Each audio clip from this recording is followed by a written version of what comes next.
हरे कृष्णा। आज आमे मित्र और संपर्कियों को केतेबेले साहाय्य करने आवश्यक से विषय श्रीमद् भागवत गीतार प्रथम अध्याय 9 श्लोक जानिबा।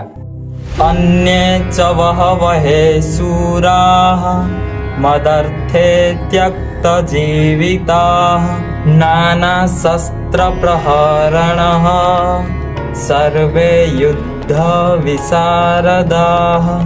एठारे दुर्योधन द्रोणाचार्य कहउचंती आम पक्षरे एहीपरि वीरयोद्धा अछंती जो माने केवल मोरी पई आ मो विजय पई निज जीवन आशा छाड़ी देइचंती आ समस्ते भिन्न भिन्न अस्त्र शस्त्र को धारण करिसंती ता सहित समस्ते युद्ध कलारे भी निपुण अछंती। एही श्लोकरू हमको यह शिक्षा मिलुछि जे बेले बेले आम आम सांग मानकर आ संपर्कियंकर अधा अधूरी कथा सुनिकी तांको सब बेले सहाय्य करबा को आगु को बढ़ी जांती जोथि पई तांकर अहंकार बढ़ी थाए जहा द्वारा से माने बारंबार भूल काम करने भय कर आम मित्रों सहित आमर भी पतन हो जाए। से क्या भी सेतेबेले साहाय्य करने आवश्यक जेतेबेले से ठीक काम करुथिबे ताहाले आम मित्र सहित आमर भी उन्नति हेबो।